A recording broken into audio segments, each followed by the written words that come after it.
भेज पगारा कलगी हमारे जो सुगंध मरंदासी तब बुरकंदे आला हजरत की सही पगारा जे अखिन जा ठार महफिल जा सिंगार साईं सैयद मोहम्मद राशिद बाबा असांजा खलीफा फ़कीर अहमद सालिह मान साहब फ़कीर मोहम्मद इकराम खुसू साहब साईं जन सां गॾु आयल मौजूद मेहमान हिन पिंडाल में वेठल जमात सबूरी अस्सलाम वालेकुम। जीअं तव्हां पंहिंजे ॻोठ उमर कार मकई कार जे तरफ़ां साईं राशिद बाबा जन के समूरन मेहमाननि के दिल जे गहराइनि सां भली कार चवां थो। बाबा साईं असां कहार बिरादरीअ जे अंदरि टे ॻोठ सिकंदराबाद ॻोठ उमर कार ॻोठ मकई कार दरगाह आलिया जा मुरीद खादिम आहियूं।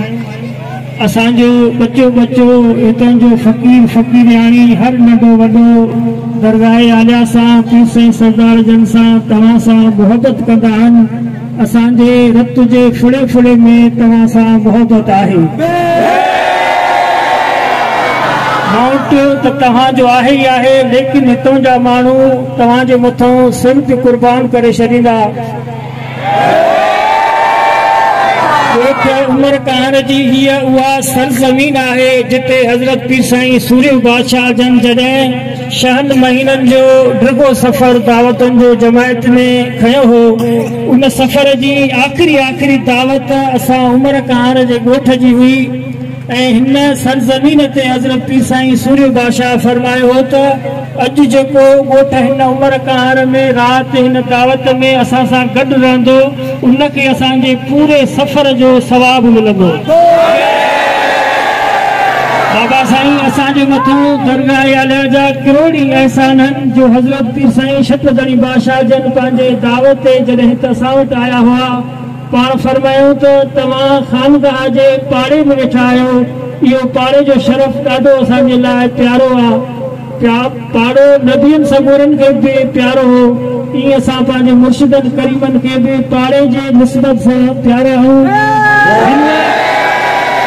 हिन असांजे ॻोठ उमर कार जे सरज़मीन खे मौजूद पीर साईं सरदार जन फरमायो त हीअ मुंहिंजी नंढी सांगड़ आहे।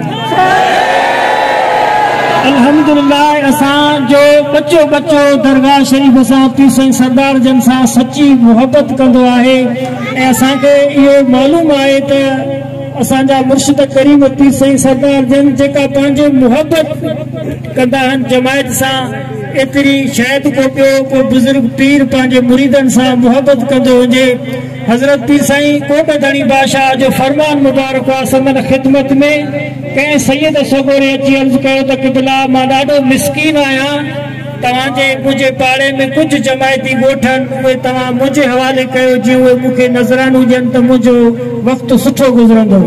हज़रत पीर साईं कोटधणी बादशाह जन उनखे जेको जवाबु फरमायो उहो ॾाढो प्यारो आहे, सोनहरी अखरनि में लिखण जहिड़ो आहे। पीर साईं कोटधणी बादशाह उन सैयद सगोरे खे फरमायो त सैयद सगोरा जेकॾहिं चवीं त तोखे मां बादशाह बनाया, चवीं त तोखे मां वली बनाया, चवीं त मां तोखे दुनिया ऐं दौलत सां नवाज़िया, लेकिन हिकिड़ो मुरीद बि मां तुंहिंजे हवाले न कंदुमि। छाकाणि जो त हज़रत पीर साईं रोज़ेदारी बादशाह हिकु फ़कीर अल्लाह खां घुरी वरितो आहे।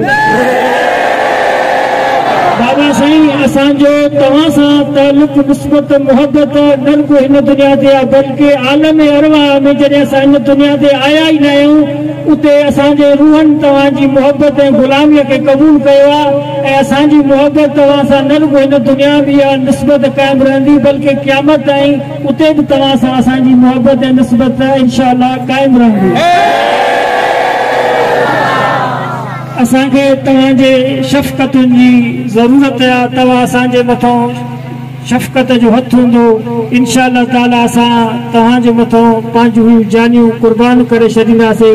ही मासूम ही नंढड़ा सभु तव्हां सां बेपनाह मोहबत कनि था।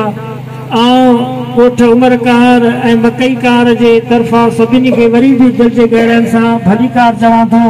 ऐं ही फ़कीर बशीर अहमद बाबा साईं तव्हांजे मोहबत में ही मंडल मचायो आहे, ही सिंगार कयो आहे।